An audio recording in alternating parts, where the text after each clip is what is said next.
The path is clear.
Wonderful.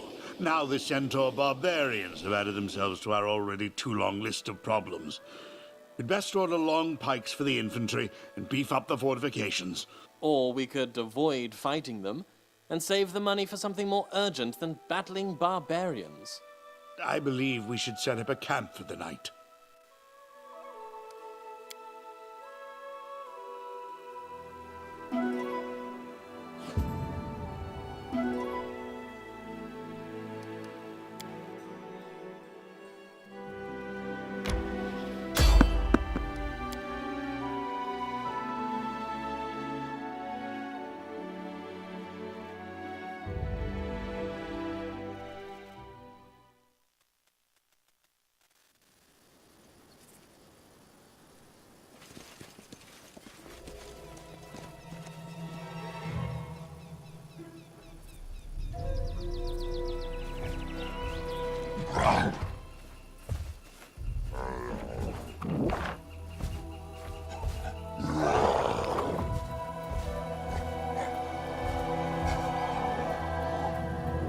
Be careful, everyone!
I do not like that Gunderson, even if he is not a spy. And mind you, I still have my doubts.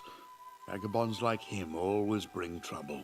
I can't keep all the vagabonds from breaking their necks in the ruins. At least if he finds something interesting, he'll bring it to us, not Brevoy.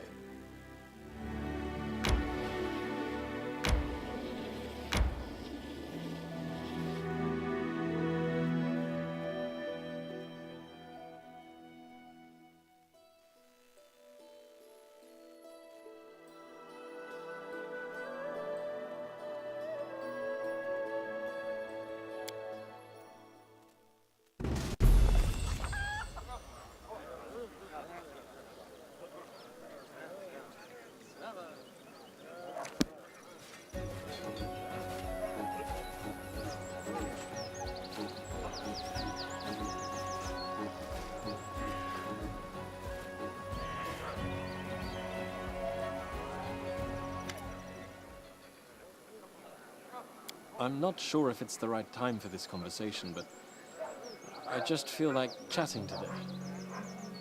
You know, while we were living like a gang of mercenaries, I never tried to make any plans for the future. Never even imagine a happy and proud picture. Myself in 10 years, who had made all his dreams come true. I considered it bad luck. I was superstitious like that. And it's easier when you're not thinking about your future. It's not so scary to dash into risky situations. But I have this new title, Anne Varnholm. It's strange how it can change a person. I've started contemplating things I never used to think about before, and ask myself questions I never even used to ask. I see my warriors and companions in a new light. And you. I'm boring you, aren't I? Let's consider this a scouting mission. I'm sending out my patrols, trying to figure out if there's a chance that my vis-a-vis might decide to change her disposition towards me. To a closer one.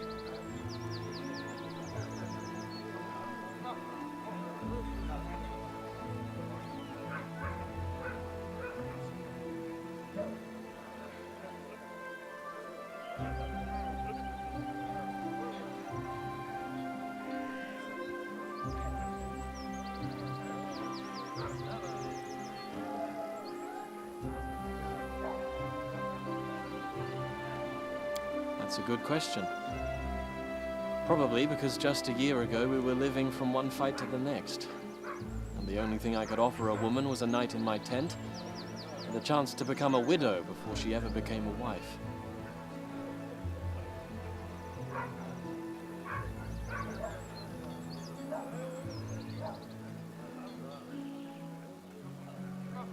Not a single report has ever made me so happy.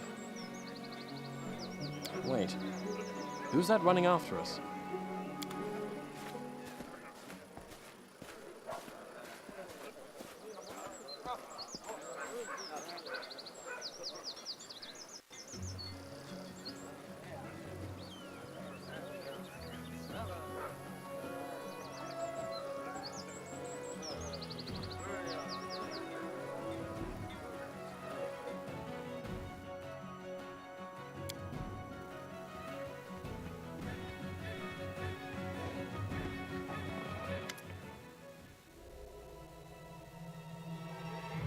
Aha!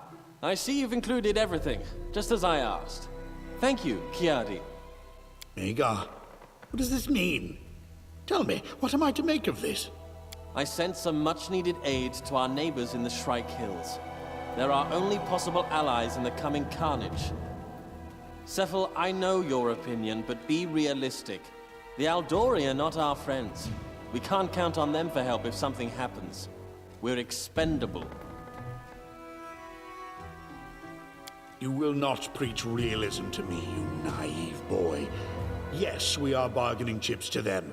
That is exactly what I'm basing my politics on. A delicate contraption which you are smashing to bits. War will come to Brevoy, even you can see that. But as long as it hasn't yet begun, you can scarcely do better than pretending to be the Eldori's most loyal vassals.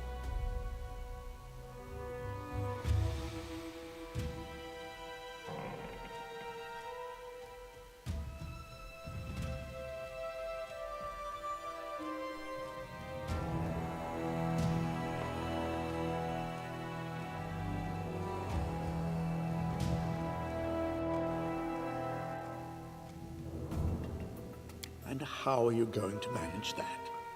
Perhaps Varnold will grow a pair of legs and we shall ride it to the other end of Avestan. Or maybe we'll erect sails across the barony and sail far, far away from Brevoy. No, you don't think it will work? Then stop dreaming of isolating the country. We're already a part of this game, and we will not be able to leave it when the smoke clears from the final battlefield. Listen to me carefully, you three. Yes, Gary, this involves you too. Things are looking bad. First, the land here is fertile, but its most bountiful crop is Cyclopes graves. Second, it shares a border with the Obaria, well known for its epidemics. Gods forbid the wind carries the next plague here. Settlers are reluctant to come here as it is.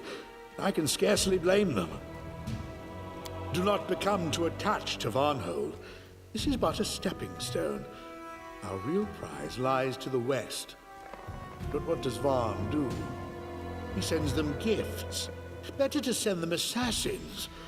Without their baron, the Shrike Hills would descend into a struggle for power, and Silverstep and the Canelands would fall to us soon after. Such villainy! Do not interrupt your regent, Varn, or relieve me of the position this instant. Now, what is the most important thing here? The Aldori are afraid of unleashing war. They know that if they tried to separate from Brevoy without some kind of outside support, the Sotova would crush them. So, we must convince them that we are their most loyal allies. We will stoke the Aldori into an uprising. When the unrest picks up, we shall strike them in the back and make them fight on two fronts. While you, Your Grace, were drinking wine at the feast, I was busy acquiring a map of Nivatka's Crossing. Look at these fortifications. If we could seize this town, we'd win a significant piece of Brevik land along with it. After we've assisted the Sotova in hanging the Aldori on the gates, they would allow us to keep part of what we have seized as reward. Then we will have peace and prosperity.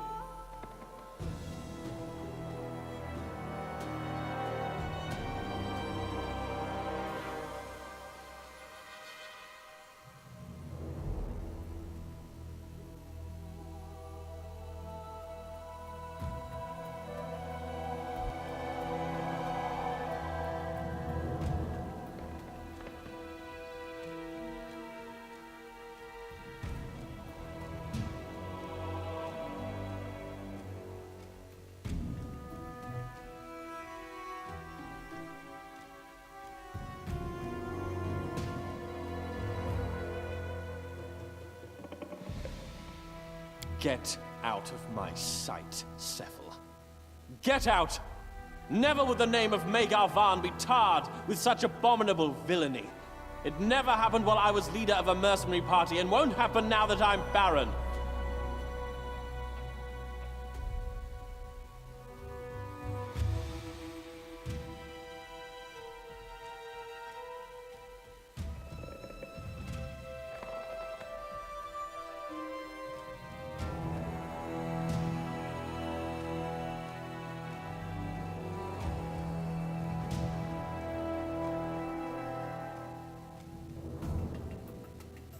Great Asmodeus, what did I do to deserve this punishment?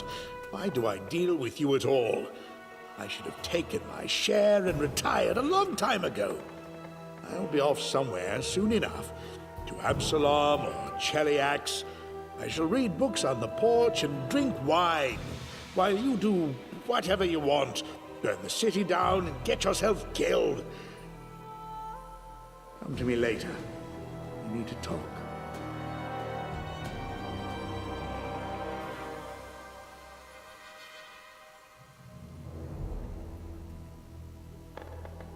I can't believe my ears. Must the history of our country begin with such villainy? Oh, Sephel. Sephel. Well. Let the old devil cool off. I'll talk to him later. Is that all, Kiadi? I see. So, we've got a revolutionary from Galt on our hands. A tavern keeper writes us. She saw the revolutionary walking around, stirring up the people for an uprising. Well, You're the general. You go and deal with it. Talk to the tavern keeper. Find out where to look for this instigator. Well, far be it from me to teach you how to do your job. When you finish, report back to me. By the gods, what a worry. Uprisings, intrigues, these damn letters. That Gunderson and his bracelet. And the Baron has to see to all of that and listen to everyone's complaints while he's at it. What a nuisance.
The path is clear.